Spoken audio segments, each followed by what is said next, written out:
नमस्कार दोस्तों, कैसे हैं आप लोग। बहुत बहुत स्वागत है आप सभी का आज के इस सेशन में, जहां हम पढ़ने जा रहे हैं बिहार का आधुनिक इतिहास।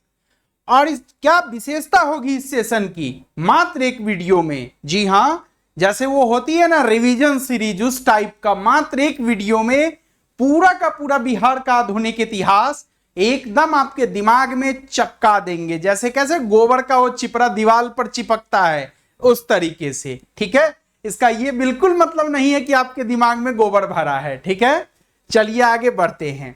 मेरा नाम अभिषेक है और मैं आपके सामने ये प्रस्तुत कर रहा हूं बिहार का आधुनिक इतिहास। तो बिना देर किए पहला टॉपिक है हमारा है, जहां मैं आपको भारत में यूरोपीय कंपनी के आगमन के बारे में बताऊंगा। तो आप कहोगे कि यार ये बता, अभी अभी तो तू कहा कि बिहार का आधुनिक इतिहास पढ़ाने जा रहा हूं, फिर तू ये भारत में यूरोपीय कंपनी का आगमन क्यों। मेरे मित्र, इसलिए ताकि एक कंपैरिजन वाला आइडिया आपके दिमाग में रहे और बिहार का इतिहास पढ़ते समय आप कंफ्यूजिया नहीं जाओ कि बिहार में कब आया और भारत में कब आया। मात्र 2 स्लाइड लगना है तो देख लेते हैं। सबसे पहले 1498 ईस्वी में, कब? 1498 ईस्वी में कौन आया था भारत? वास्को डी गामा आया था भारत। क्या करने आया था बताओ? व्यापार करने आया था। और इसी क्रम में उसने भारत के समुद्री मार्ग की खोज की, जिसको हम लोग क्या कहते हैं कि वास्को डी गामा ने भारत को खोज लिया, है ना। तो 1503 में फिर 1498 में वो आता है वास्को डी गामा। जमोरिन उसका स्वागत करता है कालीकट बंदरगाह के तट पर, है ना। फिर 1503 में कोचीन में, कहां पर? कोचीन में पुर्तगाली जो थे वो अपना प्रथम फैक्ट्री स्थापित करते हैं। उसके बाद 1602 में कौन आते हैं? डच आते हैं। कहां के वासी? नीदरलैंड के वासी, जिसे किस और नाम से जानते हैं? हॉलैंड के नाम से जानते हैं। तो 1602 में डच आते हैं। और डच जब 1602 में आते हैं तो भाई साहब इनकी पहली फैक्ट्री कहां स्थापित होती है? मसूलीपट्टनम में स्थापित होती है। और कब स्थापित होती है? तो इनके आने के 3 बरस के बाद, कब? 1605 में स्थापित होती है। यहां तक कोई दिक्कत है? नहीं दिक्कत होना चाहिए। 1498 में वास्को डी गामा आता है, 1602 में डच आते हैं, 1503 में वास्को डी गामा के देश मतलब पुर्तगाल वालों का पहला फैक्ट्री कोचीन में खुलता है। और 1605 में पहला फैक्ट्री किसका? नीदरलैंड, हॉलैंड, डच वासियों का कहां खुलता है? वो 1605 में मसूलीपट्टनम में खुलता है। अब हम बात करते हैं कि पुर्तगाली आ गए, डच आ गए, फिर कौन आता है? अंग्रेज आते हैं। अंग्रेज कब आते हैं यार? बचपन से पढ़ पढ़ के पागल हो चुके हैं। 1600 में अंग्रेज आए, 1600 में अंग्रेज आए। तो कब आते हैं? 1600 में अंग्रेज आते हैं।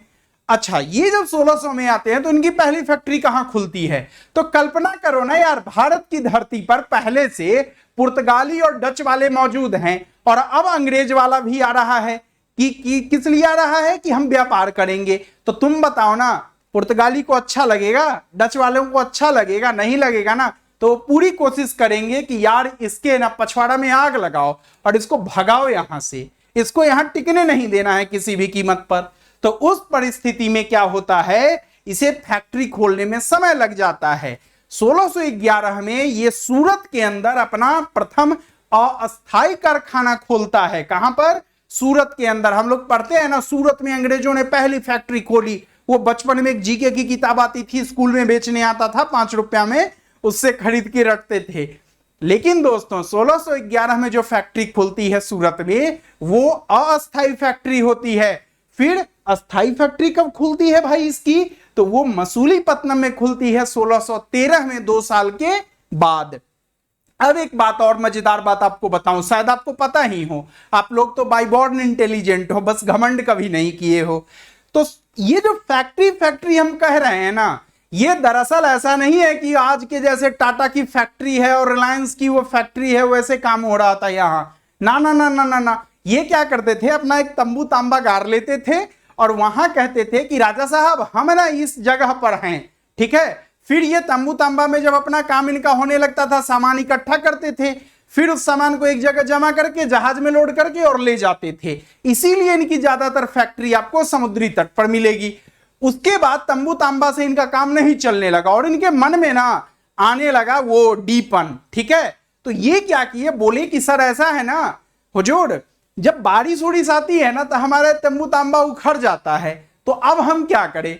तो राजा कहा ठीक है भाई, तू ऐसा कर, पैसा तो तू देता ही है और दोस्त है, ऐसे विदेश से आया है व्यापार करने, तू ना पक्का का मकान बना ले। तब ये लोग फोर्ट बनाना शुरू कर दिए और उस फोर्ट के अंदर, उस प्राची के अंदर क्या करते थे, अपना सामान व्यापार फ्लोरिश करते थे। उसके आड़ में ये क्या करते थे, अपने आप को मिलिट्री के रूप से सशक्त बनाते थे धीरे धीरे।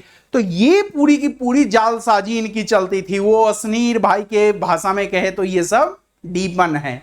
ठीक है, फिर 1616 में डेनिस लोग आते हैं। इनसे भी नहीं रहा जाता है कि यार पुर्तगाल वाले इतना माल छाप रहे हैं, डच वाला इतना कमा रहा है, अब बताओ ये ब्रिटेन वाला भी पहुंच गया है, इसका भी फैक्ट्री खुल गया, तो भाई हम क्यों पीछे रहे, हम भी चलेंगे। घोड़ा पर बैठ के दे तुबरुक पहुंच गए, वो भी भारत। ठीक है, तो डेनिस आ गए 1616 में। उसके बाद क्या होता है, 1620 में इनको 4 साल के बाद इनको सफलता मिलती है और इनका पहला फैक्ट्री कहां खुलता है, ट्रैंकोबार में खुलता है। कब, 1620 में खुलता है। फिर रहा सहा कसर, अंत में एक हमारा वो फ्रांस के जो है लुई 14 में, उनका मंत्री कौन था, कोलबर्ट था। उसने क्या किया, एक कंपनी बनाई और कहा कि हम भी जाएंगे भारत में व्यापार करने, तो वो भी पहुंच गया व्यापार करने। तो वो कब आया, उसको आते आते ना गुरु बहुत देर हो गई, क्योंकि उसकी नींद बहुत देर से खुली। वो ना थोड़ा आलसी टाइप का था, वो बच्चा की जो 10 बजे उठ के कहता है आज ना चावल बनाएंगे, फिर 1 बजे कहता है यार अब तो टाइम ही नहीं रहा, बाहर ही खा लेते हैं। तो उसी तरीके से इसे आते आते कब 1664 का समय हो गया। लेकिन फैक्ट्री खोलने में इसको भी उतना ही टाइम लगा जितना बाकी को लगा था, लगभग। तो 1668 में ये सूरत में अपना पहला कारखाना, फैक्ट्री खोल लेता है। तो ये पूरा का पूरा क्रम था भारत में जो यूरोपीय शक्ति आई थी उसका। और आने के साथ साथ आपको मैं ये भी बताया कि वो अपना पहला फैक्ट्री कहां खोली और कब खोली। तो इसको अच्छे से याद कर लेना, भेजा फ्राई कर देना, रिवीजन अच्छे से कर देना, यहां से एक भी सवाल नहीं छूटेगा। और प्रीवियस ईयर उठा करके देखोगे तो किसी ना किसी एग्जाम में, हर साल तो नहीं बट 1-2 साल का वो डांस ब्रेक लगा करके ना 1-2 सवाल यहां से पूछ देते हैं। अब आगे हम बढ़ते हैं। दूसरा स्लाइड हमारा कहता है भारत में नहीं गुरु, यहां ये गलत है, बिहार में होना चाहिए। यहां बिहार में यूरोपीय कंपनी का आगमन क्रम क्या है, तो अब याद करो भारत में क्या था, 1498 में पुर्तगाली आया था, याद है ना।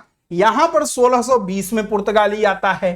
ठीक है, अब भारत के केस में याद करो, दूसरे नंबर पर डच आया था। कब आया था, 1602 में आया था, है ना। लेकिन यहां पर कब आता है, 1632 में आता है। और ये तो याद होगा ही, क्योंकि 1632 में वो पटना में एक कारखाना खोलता है, जो आज भी, जिस कारखाना से सटी इमारत आज भी मौजूद है ना। तो सोचो इसके इंजीनियर कितने अच्छे हुआ करते थे कि ऐसा बिल्डिंग बनाते थे जो आज भी मौजूद है। और एक हमारे आदरणीय हरामखोर इंजीनियर सब हैं अभी के घूसखोर सब, जिसकी मनीष भैया रिलाई करते हैं सच तक वाले।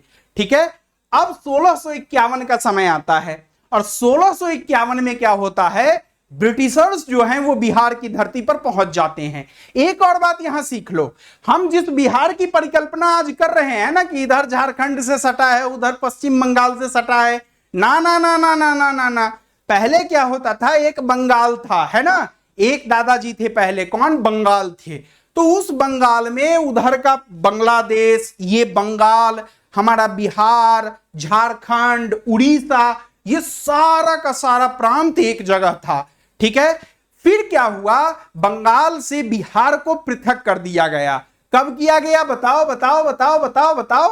तो बंगाल से बिहार को पृथक किया गया, लेकिन वो जो बिहार अलग हुआ था ना, वो आज का बिहार नहीं था। उसमें झारखंड भी था, उसमें उड़ीसा भी था। फिर बाद में उस संयुक्त बिहार से उड़ीसा अलग हो गई।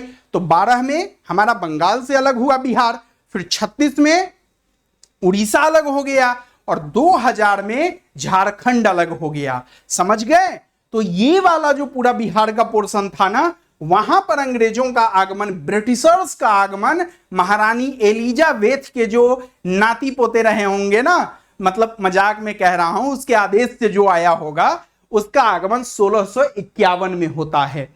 फिर फ्रांसीसी आता है, यहां डेनिस नहीं आता है, अब पहले फ्रांसीसी ना बड़ी हड़बड़ी में था, वो कहा ओरे हमको आने में ना बड़ी देर हो गई, अब ना हम प्रसार जल्दी करेंगे। और आपको पता है इसका एक ये डुप्ले करके इसका कोई था, है ना, और एक काउंट डी लाली, ये सब गवर्नर जनरल इसका ना बड़ा फैंटास्टिक था। लेकिन दिक्कत क्या थी ना दोस्तों फ्रांसीसियों के साथ, ये ना सरकारी कंपनी थी, और सरकारी कंपनी का मतलब आप समझ सकते हैं कि इसका डिसीजन मेकिंग कैसा होता होगा। हर डिसीजन में इनको डर लगता होगा कि यार कुछ गलत ना हो जाएगा, राजा साहब तो भर्ता बना देंगे।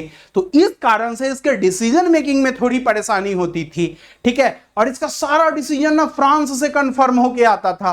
तो आप कल्पना करो यहां लड़ाई करनी है, आक्रमण होने की सिचुएशन है, और इसका मैसेंजर ना जहाज में बैठ के उसको खेवे जा रहा है कि हमको फ्रांस जाके ना डिसीजन का कंफर्मेशन लेकर के आना है। तो इन सालों का डूबना तो तय था ही। तो 1734 में लेकिन ये बिहार पहुंचते हैं, ठीक है। और फ्रांसीसियों का ना कहानी वांडीवास की लड़ाई में हम देखेंगे घप हो जाएगा। फिर उसके बाद 1774 में डेनिस आते हैं, ठीक है। कब आते हैं डेनिस? 1774 में आते हैं। तो ये बिहार में जो यूरोपीय कंपनी आते हैं ना, इसका आगमन क्रम है, इसको याद कर लेना, बहुत इंपॉर्टेंट है और बहुत आसान भाषा में समझा दिया हूं मजा लेके। हाँ, कुछ लोग अब इसलिए मत यार क्लास लगा देना मेरा नीचे कमेंट में और मेरे माता बहन को धन्य करने लग जाना कि यार कैसे पढ़ाता है, टीचर वाले एटिकेट्स नहीं है। मैं टीचर नहीं हूं मेरे बाप, अगर तुमको टीचर को देखना है कहीं और निकल लो, मैं मजे में पढ़ता हूं और मजे में पढ़ाता हूं, ठीक है। तो ऐसे करते हैं आगे। और हाँ, बाप का मतलब गुजराती में ना बड़े भाई को कहते हैं, तो उसको ही लिटरल सेंस में मत ले लेना गधों। आगे बढ़ते हैं। ये बिहार का ना मैप है, ठीक है। और ये बिहार का जो मैप है इसमें आपको पता होना चाहिए, पता क्या होना चाहिए, डिस्ट्रिक्ट का नाम तो थोड़ा बहुत आता ही होगा ना। अब ये भी मैं यहां बताने बैठ जाऊं तो लुटिया तुम्हारी भी डूबेगी और मेरी भी डूबेगी। तो हम आगे बढ़ते हैं और अब आपको बिहार में पुर्तगालियों के बारे में विस्तार से बताते हैं। तो क्या है, बिहार में यूरोपीय व्यापारी कंपनी का आगमन 17वीं शताब्दी में प्रारंभ हुआ, 1600 कुछ में। तो शताब्दी वाला जो ये चक्कर होता है ना गुरु, जब मैं पढ़ता था तो मेरे तो ना दिमाग के वाट लग जाते थे, समझ ही नहीं आता था कि यार, मतलब कुछ दिन कंफ्यूज रहा था सच अगर बताऊं तो देखो होता क्या है, 1600 कुछ अगर है ना तो उसको 17वीं शताब्दी कहेंगे, फिर 1700 कुछ जब होगा ना तो वो 18वीं शताब्दी होगा। तो इसी तरीके से भी 2000 कुछ चल रहा है ना, तो ये हमारा 21वीं शताब्दी है। और 1900 कुछ वाला जो पीरियड था ना, वो हमारा 20वीं शताब्दी का पीरियड था।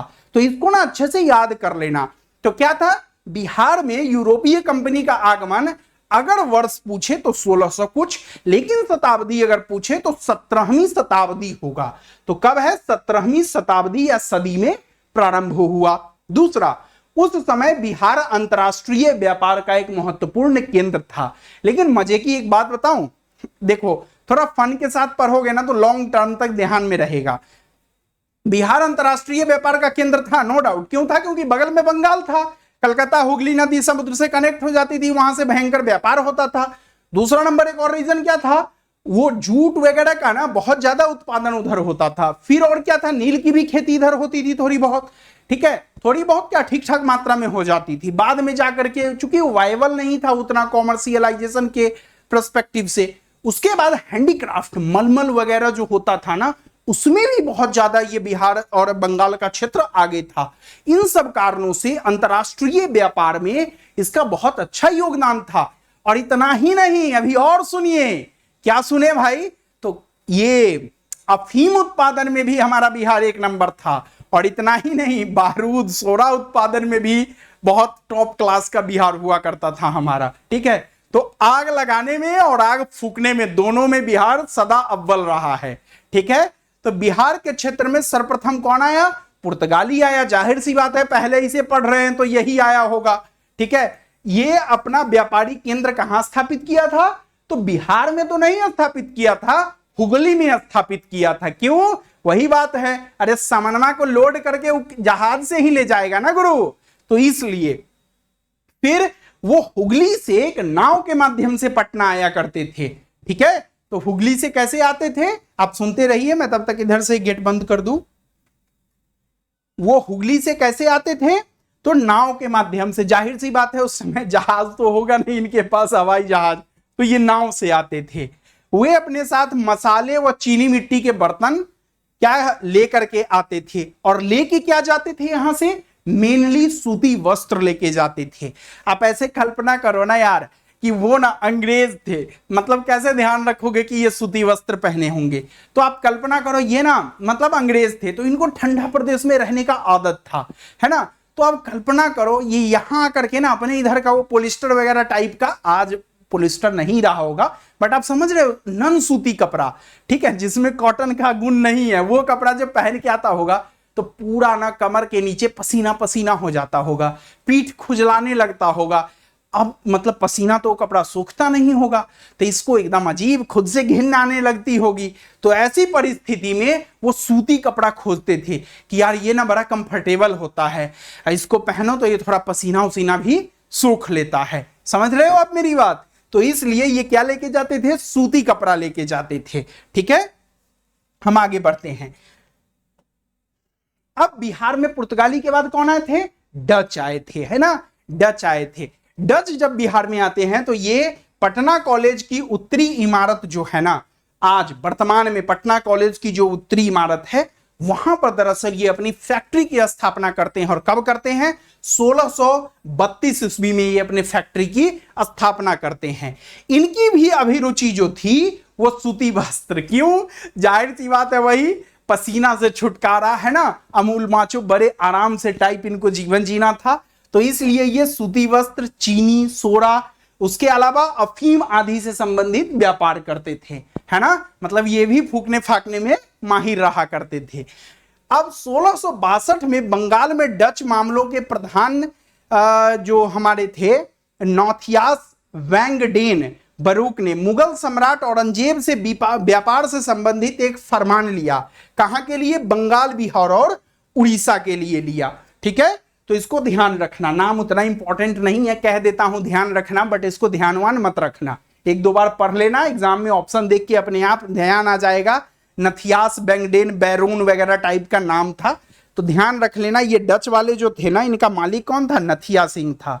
ठीक है, नथिया सिंह ने औरंगजेब के पास गया और कहा, मालिक हम नथिया हैं, हमसे आप एक नथिया ले लो अपने बेगम के लिए, और हमको ना व्यापार में यार कुछ दे दो, एरिया उड़िया। तो औरंगजेब कहा, ऐसा है गुरु, तू जा बिहार के साइड, ये बिहार और बंगाल और उड़ीसा का जो एरिया है ना, यहां पर तू व्यापार कर ले, कोई दिक्कत नहीं है मुझे। ठीक है, अब सोचो क्यों ऐसा किया होगा, क्योंकि यार अब दिल्ली से ना उस समय औरंगजेब के पास वो तो था नहीं हॉटलाइन की, मोदी जी जैसे एक बार उठाओ और आर्मी को डिप्लॉय करो अगर कोई दिक्कत है तो ये लोग ना चाहते थे दूर वाले इलाके में कि थोड़ा ना कोऑर्डिनेशन बना रहे और व्यापार करके, यार अगर ये आके हमारे डार्लिंग के लिए नथिया उथिया दे रहा है तो क्या दिक्कत है, तो ये दे दिए औरंगजेब साहब।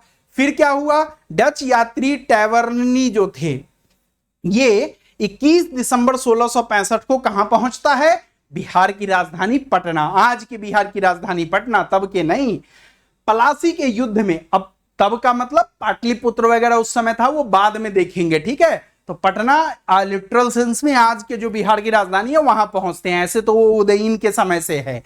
ठीक है, पलासी के युद्ध में अंग्रेजों की सफलता ने डच की स्थिति को क्या बना दिया, दयनीय बना दिया। क्यों दयनीय बना दिया, क्योंकि जाहिर सी बात है रॉबर्ट क्लाइव जो पलासी की लड़ाई में धोखे से जीत हासिल किया था, बड़ी मेहनत से, उसने जब अपना प्रभुत्व स्थापित किया, डुअल मतलब रूल या फिर आप कहो द्वैध शासन की आड़ में जब बिहार को लिया कि माल सारा हम लेंगे और जिम्मेदारी नवाब को कहा तुम लो, है ना। तो आप ऐसा समझ लो मतलब कि जिसको मालिक आप घर में बना दिए हो ना, उसके पास 1 रुपए नहीं है, रुपया सारा आपके पास है, लेकिन कोई जब आपको कहता है ना आने कहने कि भैया भैया इस काम के लिए इतना रुपए दो, तो उस समय आप ये कहो कि अरे मैं थोड़ी मालिक हूं, तुम उनसे जाकर के पूछो, वो जब तुमको कहेंगे ना तब वो काम तुम करना। और वो उससे जाओगे पूछने तो कहेगा यार हमारा पास पैसा थोड़ी है कि हम तुमको मतलब काम के लिए हाँ कर दें, पैसा जिससे है तुम उससे जाके पूछो। तो इससे क्या होगा, इससे ये होगा कि पावर विदाउट रिस्पॉन्सिबिलिटी होगा, और इससे करप्शन होगा, इससे माल कमाई होगी, इससे जिम्मेदारी से भागा जाएगा। और यही किया था रॉबर्ट क्लाइव बिहार बंगाल की धरती के साथ, जिसे हम पढ़ते हैं दीवानी राइट जो उसको मिला था और उसके बाद जो उसने गुल खिलाए थे, है ना। आगे क्या है, बिहार में फ्रांसीसियों का आगमन। तो ये क्या है, भारत में फ्रांसीसी ईस्ट इंडिया कंपनी की स्थापना फ्रेंकोइस मार्टिन के नेतृत्व में की गई 1664 में।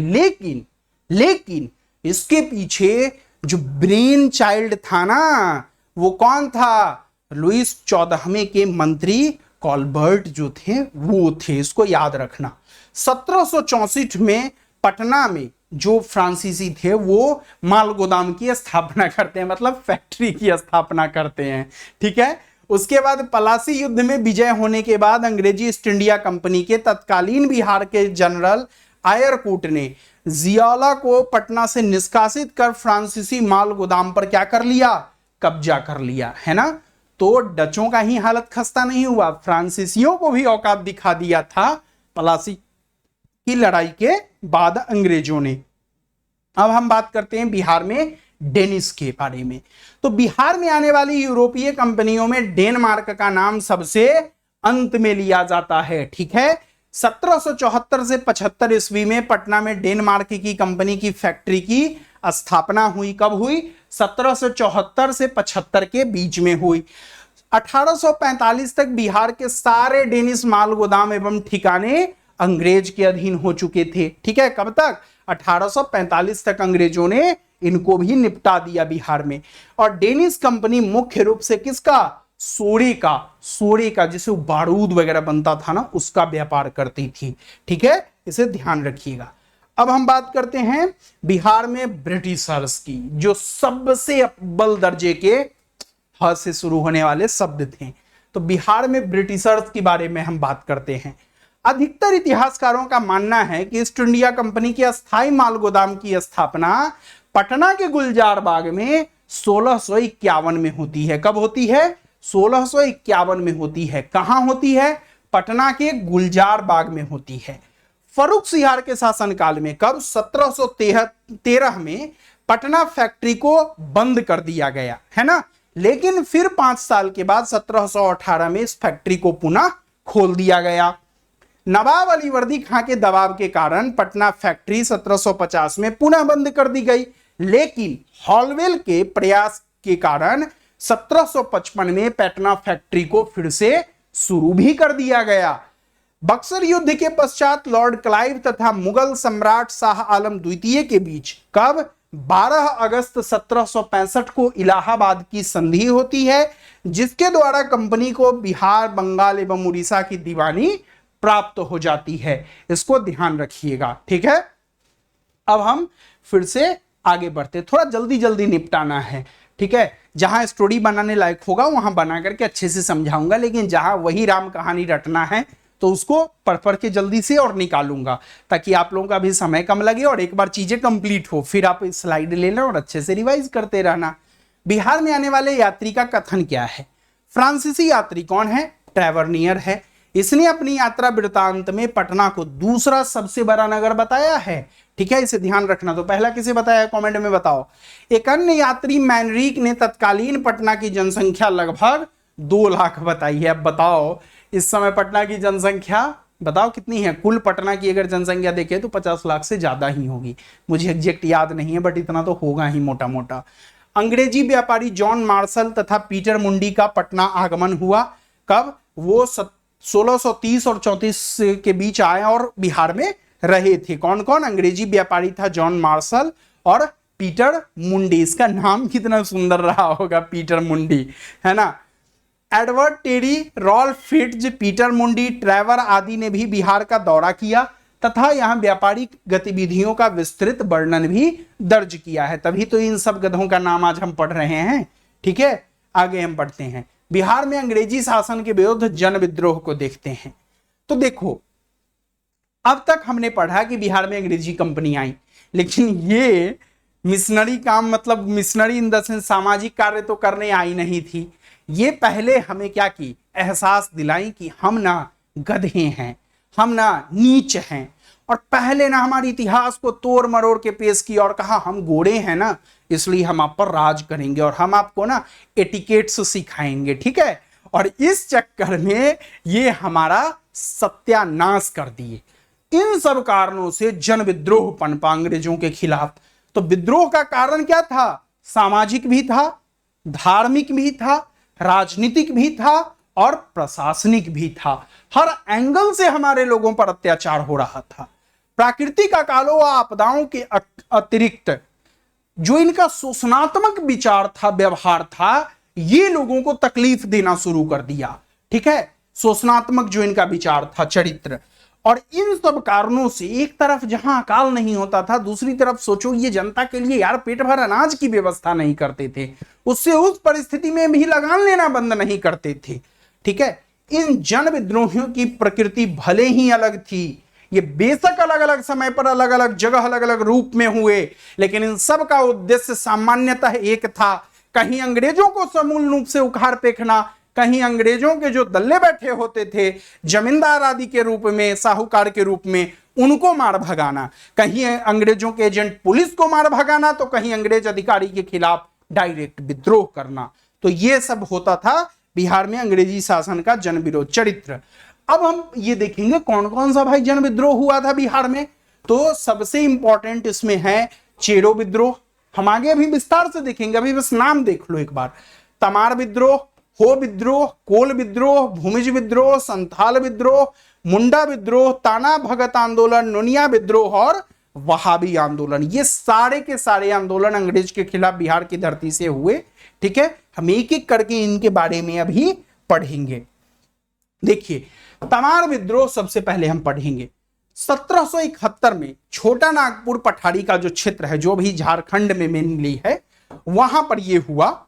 शोषक नीति जो जमींदार की थी उसके खिलाफ यह विद्रोह हुआ था और उरांव जनजाति के लोग मेनली इसमें शामिल थे। तो तीन बात हम इसमें आपको कहेंगे याद करने के लिए, जमींदार, 1771 और उरांव जनजाति, है ना। तीन बात क्या क्या? तमार विद्रोह से तीन बात क्या याद रखोगे? छोटा नागपुर, ठीक है, पहली बात। 1771, ठीक है। तीसरी बात क्या है? तीसरी बात दोस्तों हो जाएगी उरांव जनजाति के लोग इस विद्रोह में शामिल थे। ठीक है, अब हम बात करते हैं चेरो विद्रोह की।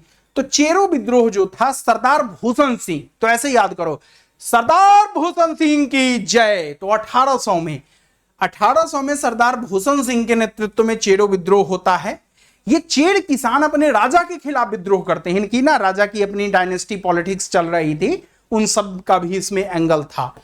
कर्नल जोन्स, कौन? कर्नल जोन्स जो थे, जो समझो ना, ये जो हुआ था ना चेरो विद्रोह, ठीक है, तो भैंसी ना चरने गई थी पानी में, कौन लेके गया था? सरदार भूषण सिंह। भैंसी के पैर में ना जोंक पकड़ लिया था।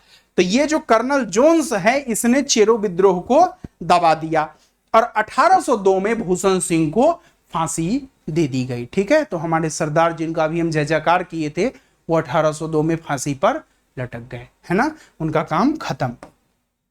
हो विद्रोह, है ना, हो विद्रोह जो है 1821-22 में कहा? छोटा नागपुर में हुआ है। तमार अभी पढ़े थे ना, उसी क्षेत्र में सिंह भूम के राजा जगन्नाथ के विरुद्ध ये विद्रोह हुआ था। कोल विद्रोह की हम बात करते हैं, ये भी छोटा नागपुर क्षेत्र के पलामू, सिंहभूमि व मानभूम क्षेत्र में होता है। नेतृत्वकर्ता इसके बुद्धू भगत सिंह राय और सूर्य मुंडा थे। उसके अलावा कैप्टन विल्किंसन ने विद्रोहों को दबाया। विद्रोह के उपरांत रेगुलेशन 13 लेकर के आया नया कानून और रामगढ़ जिले को प्रशासनिक सुविधा हेतु विभाजित कर दिया गया। इसमें क्या काम की बात है? नेता का नाम और क्षेत्र याद कर लो। छोटा नागपुर क्षेत्र में पलामू, सिंहभूम, मानभूम का क्षेत्र है। नेतृत्वकर्ता बुद्धू भगत सिंह राय और सूर्य मुंडा थे। और कैप्टन विल्किंसन जो है, ठीक है, वो सिगरेट शायद आती है विल्किंसन वाली, तो वो जो है कैप्टन विल्किंसन, वो इसको कल्पना करो ना, सिगार फूक रहा होगा, कहा होगा विद्रोह को दबाओ, है ना, विद्रोह को दबाओ। तो इस तरीके से अब आगे का हमारा है भूमिज विद्रोह। भूमिज विद्रोह कैसा है? 1832 में तत्कालीन झारखंड में यह विद्रोह होती है। अब तक की कौन सी विद्रोह इधर उधर हो रही थी, मैक्सिमम छोटा नागपुर पठार के क्षेत्र में हो रही है। इसे गंगा नारायण हंगामा भी कहते हैं, है ना। तो कैसे? भूमिज विद्रोह, ध्यान रखना, गंगा नारायण हंगामा इसका नाम है। और यह जनजाति जमींदार व लोगों का संयुक्त विद्रोह था। तो एक इसमें पिक्यूलियर चीज है ना, जो बाकी से अलग है। क्या है? इसमें जमींदार लोग व जनजाति एक साथ मिलकर के विद्रोह कर रहे थे। इसको ध्यान रखिएगा, ठीक है। आगे बढ़ते हैं हम, संथाल विद्रोह, वेरी वेरी इंपॉर्टेंट, 1855 के समय में हुआ है। बाहरी लोग, जिसे दीकू कहा करते थे हमारे संथाल भाई बहन, जो उसका शोषण किया करते थे, उन हरामखोरों के खिलाफ यह विद्रोह था। सिद्धू कान्हू चांद व भैरव के नेतृत्व में यह विद्रोह हुआ था। ये चारों भोगनाडीह के जो चुन्नू माझी जी थे, धन्य है वो चुन्नू माझी जी और उनकी बीवी, जिनसे ऐसे चारों पुत्र का जन्म हुआ, जिन्होंने इस क्या उसको कहते हैं, अत्याचार के खिलाफ आवाज उठाई। तो ये चुन्नू माझी के जो पुत्र थे, ठीक है, इनके चारों ये बेटे सिद्धू कान्हू चांद व भैरव के नेतृत्व में दीकू के खिलाफ संथाल विद्रोह 1855 में होता है। और इस विद्रोह के बाद 1856 में संथाल परगना की स्थापना होती है, ठीक है। और 1857 में तो फिर तोप बंदूक गोली सब छूटेगा, है ना। आगे हम बढ़ते हैं और बिरसा मुंडा आंदोलन के बारे में पढ़ते हैं। सबसे संगठित व व्यापक जनजातीय आंदोलन था, याद कर लेना, सबसे संगठित और व्यापक जनजातीय आंदोलन था कौन? बिरसा मुंडा आंदोलन। इसे उलगुलान आंदोलन या उलगुलान विद्रोह भी कहते हैं, है ना। ये 1895 में बिरसा मुंडा जी के नेतृत्व में हुआ था, ये बताने की बात ही नहीं है।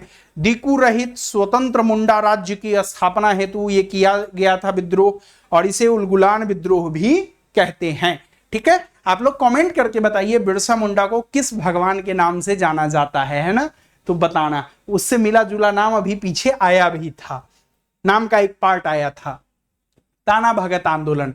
चलो, लिखने का तो मन होगा नहीं, आलसी तो तुम लोग हो ही बचपन से, सिंह बोंगा कहते थे हम लोग, है ना। ताना भगत आंदोलन की हम बात करते हैं। टन टनान, ताना भगत आंदोलन, यह आंदोलन बिरसा आंदोलन से ही जन्मा था। यह बहुआयामी आंदोलन था, 1914 में शुरू हुआ था। असहयोग आंदोलन में भी इस आंदोलन ने भाग लिया था। यह गांधी जी के विचारधारा में दरअसल ये जो है आंदोलन वो विश्वास रखता था, और इसके नेतृत्वकर्ता हमारे कौन थे? भुइयां बाबा की हम लोगों के इधर पूजा होती है, तो जो पूजा कराते हैं ना उनका नाम भगत होता है। तो कौन इसके थे? जतरा भगत। और जतरा पता है क्या है? कहीं जाना होता है ना जब हमें, तो जो शुभ मुहूर्त का टाइम होता है ना उसको हम लोग कहते हैं जतरा है। आज का ना जतरा ठीक है उधर जाने का, तो ध्यान रखना, भगत से ना जतरा पूछने तुम गए, क्यों? क्योंकि तुमको ना ये रॉक स्टार वाले बैंड में ना टन टनान करने जाना था, तो इसीलिए ताना भगत टन टनान। कौन बताया? भगत जी बताएं। क्या बताएं? जाने का शुभ मुहूर्त यानी जतरा बताएं।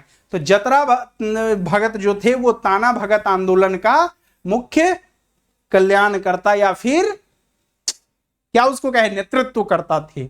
नुनिया विद्रोह 1770 से 1800 के बीच बिहार के सोरा उत्पादक क्षेत्र में यह विद्रोह हुआ। दरअसल सोरा का उत्पादन जो है ना, ये नुनिया जाति के लोग किया करते थे। तो इन भाई बहन ने इस विद्रोह को किया था हाजीपुर, तिरहुत, सारण और पूर्णिया के क्षेत्र में, ठीक है। अब हमारा बहावी आंदोलन है। बहावी आंदोलन के जो प्रवर्तक हैं वो अरब के अब्दुल वहाब थे। मुस्लिम समाज की कुरीति को दूर करने हेतु, जो दोस्त विदाउट एनी ऑफेंस बड़ा कठिन काम है ना। भारत में नेतृत्वकर्ता उत्तर प्रदेश के सैयद अहमद बरेलवी थे। 1821 में बरेलवी ने पटना का दौरा किया। हमारे यहाँ दौरा को दूसरा चीज कहते हैं, इसको दौरा आता है, ठीक है, मतलब आती टाइप उठता है, ठीक है। लेकिन ये बरेलवी पटना का दौरा किए थे। पटना आंदोलन का मुख्य केंद्र बन गया, है ना। क्यों? क्योंकि पटना में अब दौरा आ चुका था, है ना, तो वहां पर अब हाथी टाइप हो जाता था, ठीक। विलायत अली, इनायत अली, मोहम्मद हुसैन और फरहत हुसैन जो थे ये इससे जुड़े हुए नाम थे। और 1868 से 69 आते आते यह आंदोलन लगभग समाप्त हो गया, ठीक है। आगे बढ़ते हैं हम, और सबसे इंपॉर्टेंट विद्रोह लोटा विद्रोह करते हैं। ये हमारे जिले के लोग हैं, मतलब विथ ऑल ड्यू रिस्पेक्ट, ये ना वाकई में हमारे पूर्वज रहे होंगे प्योर आलसी। कैसे? 1856 में मुजफ्फरपुर में इन्होंने इस विद्रोह को किया था। और पता है क्यों किया था? पूरी देश आजादी के लिए विद्रोह कर रही थी, पूरी देश स्वतंत्रता के लिए लड़ने का प्लान बना रही थी, है ना। लेकिन इनका मेन दिक्कत क्या था कि जेल में इनको पीतल के लोटा के जगह मिट्टी का लोटा दे दिया गया था, है ना। तो इसलिए इनको भारी तकलीफ हो गया था, और ये क्या किए थे? लोटा विद्रोह कर दिए थे। तो इसको ध्यान रख लेना, है ना। ये लोटा विद्रोह किए थे कहां के? मुजफ्फरपुर जेल में। क्यों? क्योंकि इनको पहले पीतल का लोटा मिलता था, अब मिट्टी का मिलना शुरू हो गया, इसलिए। अब 1857 की क्रांति की बात करते हैं, जहां अंग्रेजों का धुआं निकल गया था 1 मिनट के लिए, है ना। क्या था? भारत में अंग्रेजों के विरुद्ध सबसे सशक्त जन आंदोलन 1857 का क्रांति था। इस क्रांति में बिहार की महत्वपूर्ण भूमिका रही है, बिल्कुल रही है। किसके कारण? वीर कुंवर सिंह के कारण, है ना।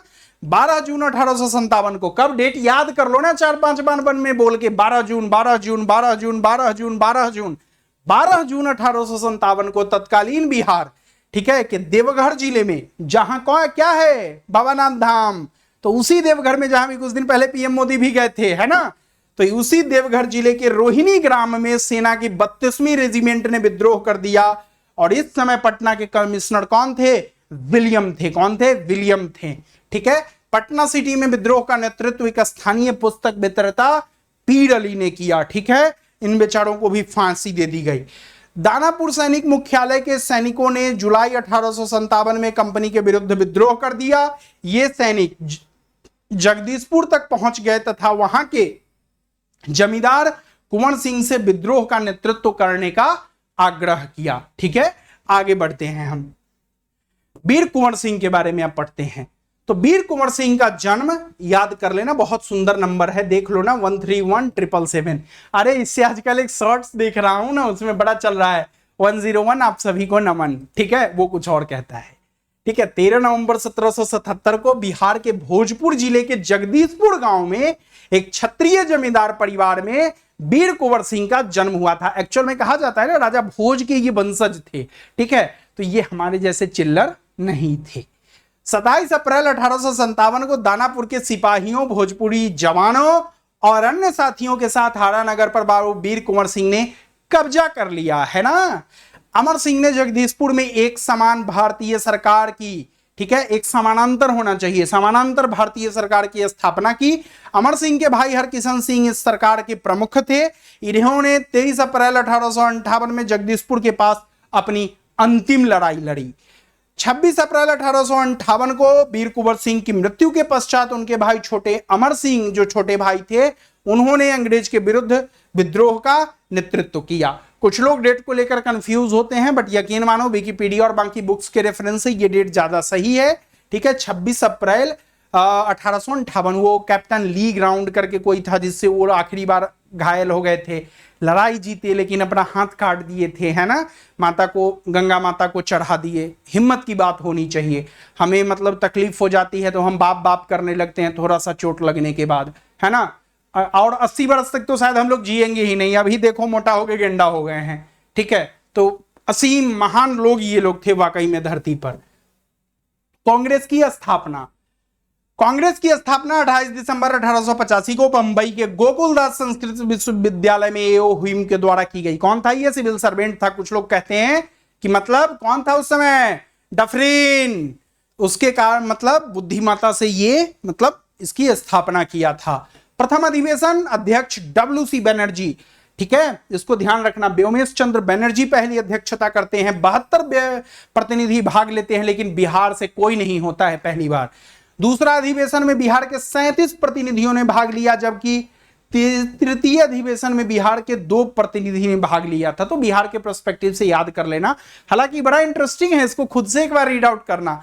जो कांग्रेस का शुरुआती 4 अधिवेशन आपको दिखेगा ना, वो चक्कर काटता हुआ दिखेगा पूरे देश का। और दूसरा इंपॉर्टेंट चीज, उस चारों में ना 4 धर्म के लोग आपको दिख जाएंगे, मतलब चेयर करते हुए, अध्यक्ष बने हुए। तो इसको जा करके ना रीड आउट करो, अगर ध्यान नहीं दिए हो तो, तब तो मजा आएगा यार इतिहास पढ़ने में।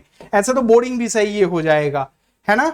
बिहार में आयोजित कांग्रेस अधिवेशन, तो कांग्रेस का 27वां अधिवेशन तथा बिहार में आयोजित होने वाला प्रथम अधिवेशन 1912 में बांकीपुर पटना में हुआ था। ये वही बांकीपुर पटना है जहां वो काला कपड़ा में जो एक खड़ा हुई थी ना, अरे कोई मोहतरमा बिहार का सीएम बनने के लिए, मैं उनका नाम भूल रहा हूं दोस्त, उनकी पार्टी का भी नाम कुछ अंग्रेजी में है, माई बैड, ठीक है, क्लास मत लगा देना। तो वही बांकीपुर है, जिसकी अध्यक्षता रघुनाथ नरसिंह माधोलकर ने की थी, है ना। पुष्पम प्रिया शायद नाम है, अगर मैं गलत नहीं हूं तो। 1922 में कांग्रेस के 37वें अधिवेशन का आयोजन बिहार के गया में किया गया, जिसकी अध्यक्षता चितरंजन दास ने की थी। तो इस स्लाइड को ना चाट जाना, एकदम फिनिश कर देना चाट के, ठीक है। हम आगे बढ़ते हैं। बिहार में क्रांतिकारी आंदोलन, 1885 में कांग्रेस की स्थापना से 1905 तक उदारवादी विचारधारा का प्रभुत्व रहा। बिहार में इसी विचारधारा के प्रारंभिक प्रणेता में बाबाजी ठाकुरदास, बालाजी नहीं होंगे, बाबाजी ठाकुरदास, डॉक्टर ज्ञानेंद्र पांडे और केदारनाथ बनर्जी थे। वर्ष 1906-07 में रामकृष्ण सोसाइटी की स्थापना पटना में बाबाजी ठाकुरदास द्वारा की गई तथा द मदरलैंड नामक समाचार पत्र का प्रकाशन किया गया। यहां गाली मत देने से पहले सोच लेना एक बार। ये लक्ष्मीकांत मैं कह रहा हूं, इम्तियाज अहमद में लिखा हुआ है कि बाबाजी ठाकुरदास का द मदरलैंड है और मदरलैंड के वही है रचनाकार जो तुम सोच रहे हो। तो कमेंट करने से पहले जाके किताब ना दोबारा पढ़ो, ठीक है, वरना आंख है ना हम आंख फोड़ देंगे अगर गलत कमेंट किए तो, ठीक है। मुजफ्फरपुर बम कांड, लोटा कांड के बाद सीधा कौन सा कांड? बम कांड, बीच का कोई रास्ता नहीं। 30 अप्रैल 1908 को खुदीराम बोस व प्रफुल्ल चाकी ने अंग्रेज जज किंग्सफोर्ड की बग्गी पर बम फेंका, लेकिन उस बग्गी में वो हरामखोर बैठा ही नहीं था, परंतु गलती से यह बम अंग्रेजी वकील कैनेडी की बग्गी पर गिर गया, जिससे स्वतंत्रता संग्राम के सहानुभूति रखने वाली कैनेडी की पत्नी व उसकी पुत्री की मृत्यु हो गई। ये बात तो ना सुगर कोटेड है, बट सीधा बताऊं तुम्हें तो वो गुरु मारना किसी और को चाहते थे, मर कोई और गया। इस बात का उन्हें भयंकर दुख हुआ, पूसा से शायद अरेस्ट हो गए थे। इससे आहत होकर प्रफुल्ल चाकी ने आत्महत्या कर ली तथा खुदीराम बोस को फांसी की सजा सुना दी गई, है ना। और वो बाप रे बाप, इतना कम उम्र में फांसी लगने वाले शायद उस समय तक के या अभी के भी शायद सबसे कम उम्र के फांसी पाने वाले व्यक्ति थे। खुदीराम बोस सबसे कम उम्र में शहीद होने वाले क्रांतिकारी थे, है ना। बिहार में अनुशीलन समिति, सचिंद्रनाथ सन्याल ने राष्ट्रवादी तथा क्रांतिकारी विचारों के प्रचार प्रसार के उद्देश्य से वर्ष 1913 में पटना में अनुशीलन समिति की स्थापना की। सचिंद्रनाथ सन्याल 1913 में पटना में अनुशीलन समिति की स्थापना। सन्याल को बनारस षड्यंत्र केस के अंतर्गत आजीवन काला पानी की सजा दी गई, है ना। तो बनारस षड्यंत्र केस के अंतर्गत इनको आजीवन काला पानी की सजा दे दी गई। पटना में अनुशीलन समिति की शाखा की स्थापना में बंकिम चंद्र मित्रा का महत्वपूर्ण योगदान था। अब है होम रूल आंदोलन तथा बिहार।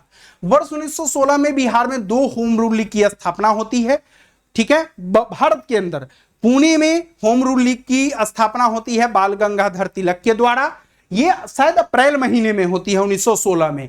और मद्रास होम रूल लीग की स्थापना सितंबर महीने में शायद होती है एनी बेसेंट के द्वारा 1916 में ही। एक ये बाल तिलक जी वाला अप्रैल 1916 में और एनी बेसेंट वाला सितंबर 1916 में। इस आंदोलन का उद्देश्य स्वराज प्राप्त करना था। इस आंदोलन ने बिहार को भी व्यापक रूप से प्रभावित किया। बांकीपुर पटना में 16 दिसंबर 1916 को मौलाना मजरूल हक की अध्यक्षता में होम रूल लीग की स्थापना की गई।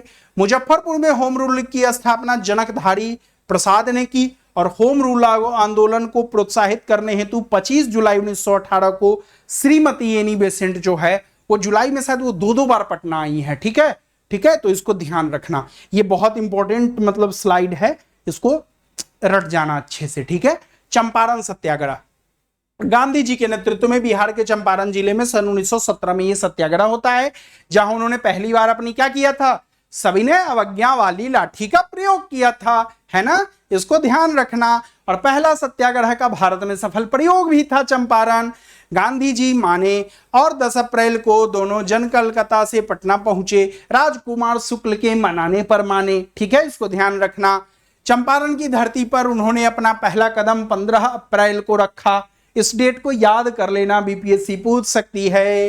गांधी दिसंबर 1916 में कांग्रेस के लखनऊ अधिवेशन में भाग लिए और इसी अधिवेशन में उनकी मुलाकात बिहार के वीर पुत्र राजकुमार शुक्ल से हुई, जिन्होंने उन्हें चंपारण आने का न्योता दिया। लेकिन इसके बाद भी गांधी जी नहीं माने थे इतनी आसानी से। सोचो, वो उनको बार बार उनको मतलब टोचन करना पड़ा था, तब जाकर के वो बिहार आए थे।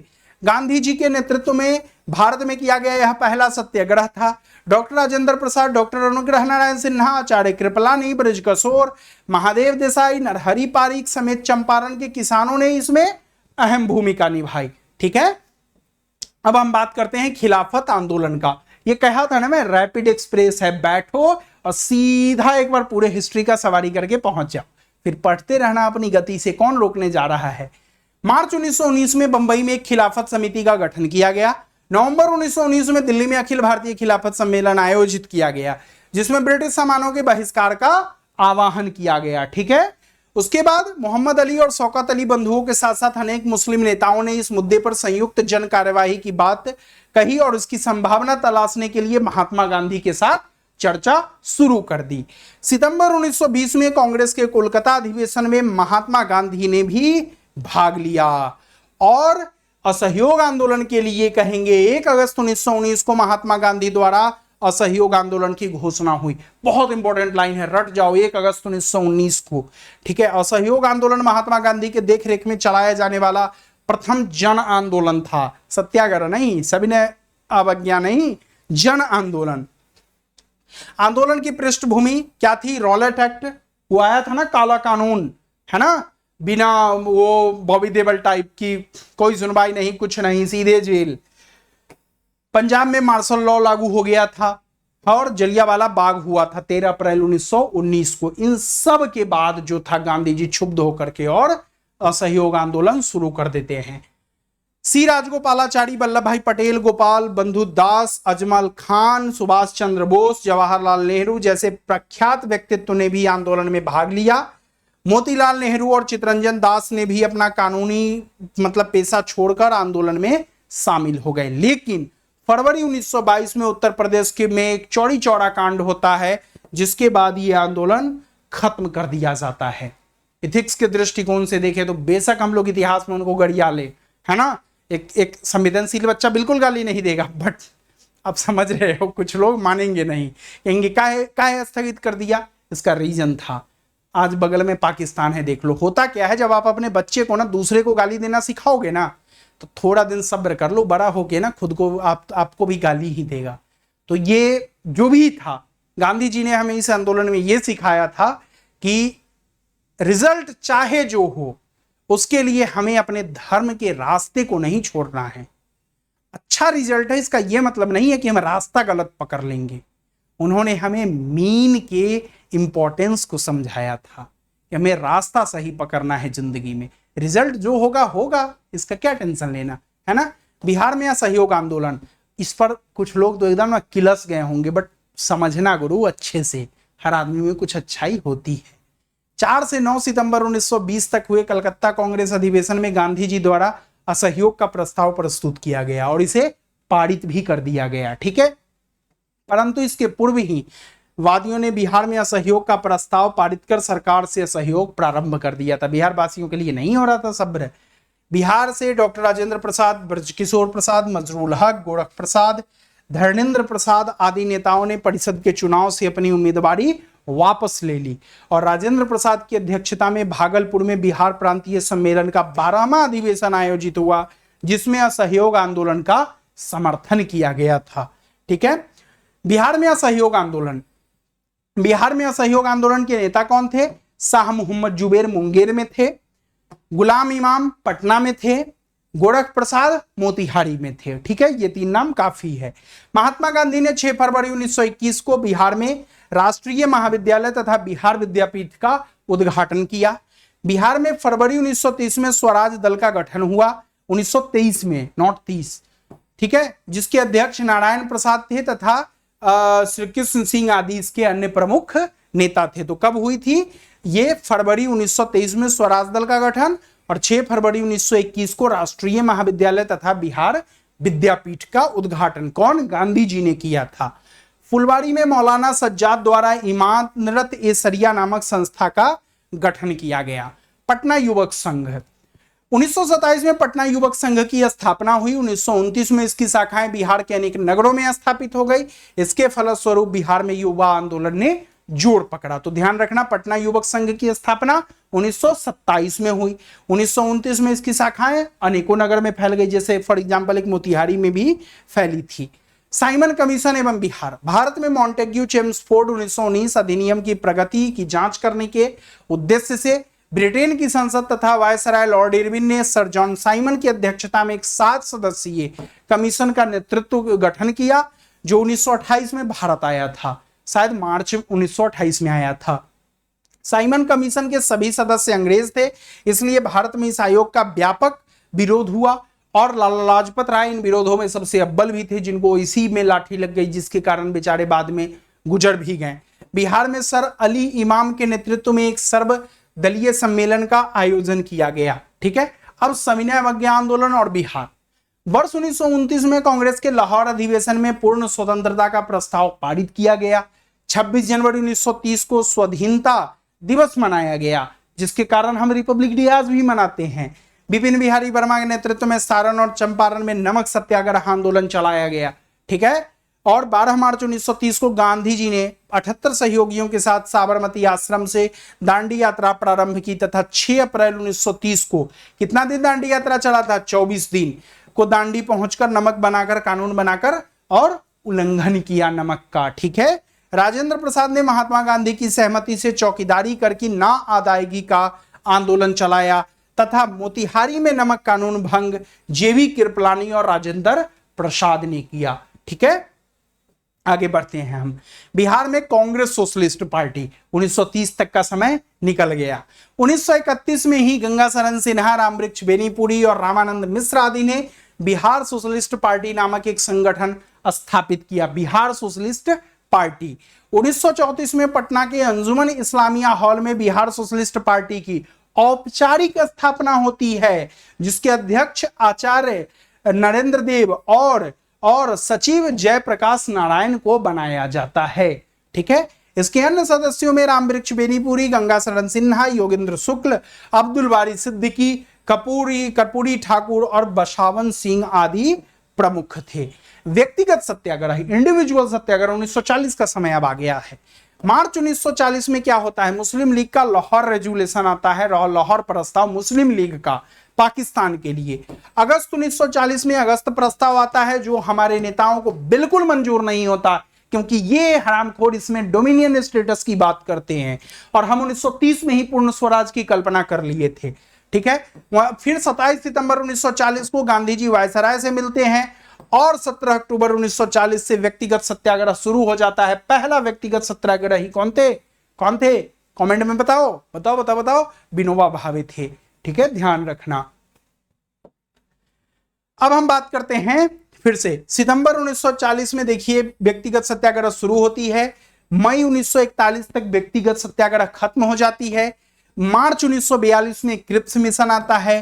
क्रिप्स मिशन जून 1942 तक फेल हो जाता है। उसके बाद CMCWC कांग्रेस वर्किंग कमेटी की बैठक होती है। कहां पर?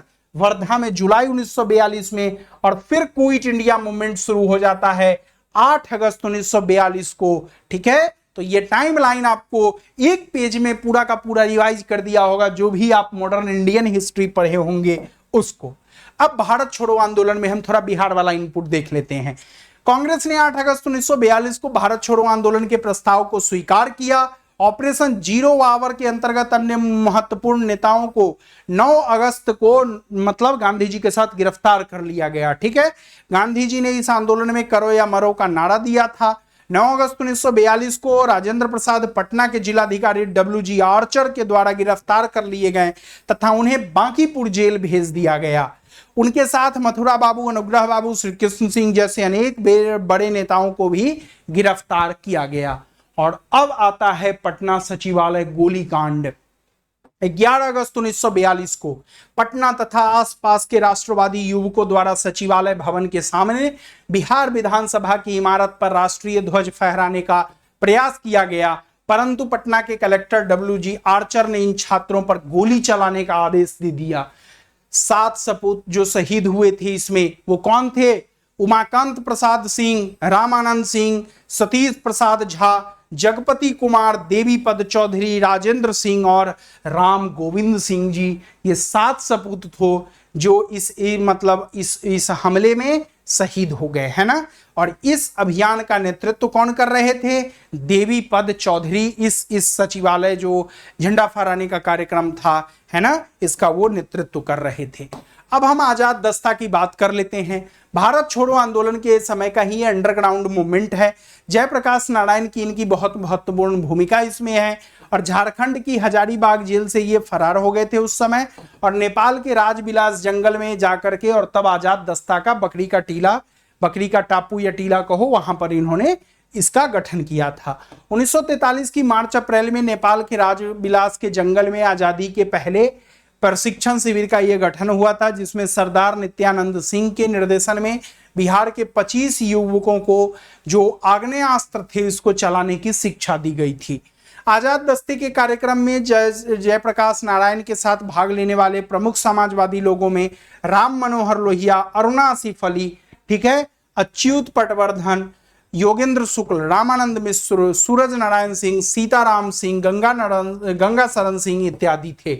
1943 के अंत तक यह आजाद दस्ता सक्रिय रहा, परंतु नेपाल सरकार द्वारा राम मनोहर लोहिया जो थे उनको गिरफ्तार कर लिए जाने के कारण ये आंदोलन धीरे धीरे शिथिल पड़ गया। ठीक है, ये पूरा का पूरा समराइज था। अब 1946 में बिहार में जो दंगा होता है, नोआखली दंगे की प्रतिक्रिया के रूप में 1946 के अंत तक बिहार में भी दंगे होते हैं। छपरा एवं सारण जिलों में 25 से 28 अक्टूबर के बीच तेज दंगे होते हैं, जिसका प्रभाव मुंगेर, भागलपुर और पटना में भी पड़ता है। हिंसा के समय भारत के पूर्वी कमान के general officer commanding in chief Francis टक्कर थे, जो दंगों में मरने वाले मुसलमान की संख्या लगभग 8000 बताए हैं। बट इनके डाटा पर यार भरोसा करना बहुत मुश्किल है। ठीक है, ये हर चीज को ना अपने फायदे से मोड़ देते थे। किसान आंदोलन की हम बात करते हैं। चंपारण सत्याग्रह के साथ बिहार में किसान आंदोलन संगठित रूप में प्रारंभ हुआ। बिहार के मुंगेर में 1922-23 में शाह मोहम्मद की अध्यक्षता में किसान सभा का गठन किया गया, लेकिन श्रीकृष्ण सिंह को उपाध्यक्ष में बनाया गया तथा सिद्धेश्वरी चौधरी व नंद कुमार सिंह को सचिव बनाया गया। भूमिहार किसानों को संगठित करने के उद्देश्य से स्वामी सहजानंद सरस्वती ने बिहटा में एक आश्रम की स्थापना की और 4 मार्च 1928 को बिहटा पटना में स्वामी सहजानंद सरस्वती ने किसान सभा की औपचारिक स्थापना की। ठीक है, तो हम औपचारिक वाला डेट भी याद रखेंगे और नॉर्मल जो होता है वो भी। वर्ष 1929 में स्वामी सहजानंद सरस्वती की अध्यक्षता में बिहार प्रांतीय किसान सभा की स्थापना सोनपुर मेले में की गई, जिसका सचिव श्रीकृष्ण सिंह को बनाया गया। 1935 ईस्वी में किसान सभा ने जमींदारी उन्मूलन का प्रस्ताव पास किया और 1936 में लखनऊ में स्वामी सहजानंद की अध्यक्षता में अखिल भारतीय किसान सभा का गठन हुआ। प्रोफेसर एमजी रंगा को इसका सचिव बनाया गया। कहां पर? 1936 में लखनऊ में स्वामी सहजानंद की अध्यक्षता में अखिल भारतीय किसान सभा का गठन। किसान आंदोलन को प्राचारित करने में राहुल सांकृत्यान, कार्यानंदन जो थे शर्मा और पंचानंद शर्मा ने महत्वपूर्ण योगदान दिया। कार्यानंदन शर्मा के नेतृत्व में मुंगेर जिले में बहरिया ताल या बकास्त आंदोलन चला। द्वितीय बिहार प्रांतीय सभा का आयोजन गया में 29 से 30 अगस्त 1943 को पुरुषोत्तम दास टंडन जी की अध्यक्षता में किया गया। तृतीय सम्मेलन स्वामी सहजानंद सरस्वती की अध्यक्षता में 26 से 27 नवंबर 1935 को हाजीपुर में आयोजित हुआ। कहां पर? हाजीपुर में आयोजित हुआ। अब है मजदूर आंदोलन। ठीक है, मजदूर आंदोलन में दिसंबर 1919 में जमशेदपुर व जमालपुर में मजदूरों की हड़ताल होती है। बिहार के संदर्भ में हम टाइमलाइन देखेंगे। 1920 में एसएन हलदर तथा ब्योमकेश चक्रवर्ती के नेतृत्व में जमशेदपुर वर्कर एसोसिएशन का गठन होता है। 1929 में मणिक होमी के नेतृत्व में जमशेदपुर लेबर फेडरेशन, फिर सुभाष चंद्र बोस, प्रोफेसर अब्दुल बारी, जयप्रकाश नारायण, योगेंद्र शुक्ल, बसावन सिंह, ब्रजनंदन शर्मा, बालेश्वर सिंह आदि मजदूर आंदोलन के महत्वपूर्ण नेता थे। 1929 में झड़िया में अखिल भारतीय ट्रेड यूनियन कांग्रेस का अधिवेशन हुआ, जिसमें पंडित जवाहरलाल नेहरू को आगामी अध्यक्ष चुना गया। ठीक है, वो इसके अध्यक्ष नहीं थे, इनको आगामी अध्यक्ष चुना गया था। ब्रिटिश काल में शिक्षा का विकास हम देखेंगे तो 1917 में सबसे पहले पटना यूनिवर्सिटी बनती है। ठीक है, पटना कॉलेज वो नहीं जो पढ़े थे, पटना यूनिवर्सिटी बनती है 1917 में। एक्सपेंशन ऑफ पटना कॉलेज होता है एमए डिपार्टमेंट का 1917 में ही, और फिजिक्स एंड केमिस्ट्री डिपार्टमेंट का 1919 में। रांची में यूरोपियन लिंग्विस्टिक जो हमारी एसाइलम थी वो खुलती है, ल्यूनेटिक एसाइलम। ठीक है, 1918 में रांची में। 1925 में पटना मेडिकल कॉलेज खुलता है। 1926 में जो आईएसएम धनबाद है इंजीनियरिंग का, आईआईटी का जिसको दर्जा भी प्राप्त है, वो खुलता है। 1927 में बिहार वेटनरी कॉलेज पटना खुलता है और 1928 में पटना साइंस कॉलेज खुलता है और 1947 में दरभंगा मेडिकल कॉलेज खुलता है। ठीक है, ये शिक्षा का विकास है। तकनीकी शिक्षा का विकास क्या है? सर्वे प्रशिक्षण स्कूल की स्थापना 1886 में होती है। 1924 में एक ग्रेजुएट लेवल कोर्स उसमें इंट्रोड्यूस किया जाता है। नाम बदलकर 1932 में इसका बिहार कॉलेज ऑफ इंजीनियरिंग कर दिया जाता है और 2004 में इसको एनआईटी का दर्जा दे दिया जाता है। और इसी के साथ हमारा मॉडर्न इंडियन हिस्ट्री नहीं, मॉडर्न बिहार का जो हिस्ट्री है वो खत्म हो जाता है।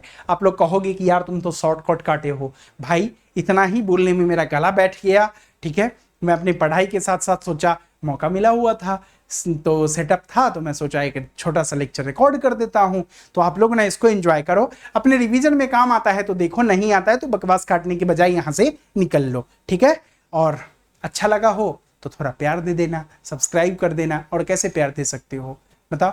तो मिलते हैं किसी और वीडियो में, तब तक मस्त रहो, व्यस्त रहो। बहुत बहुत धन्यवाद।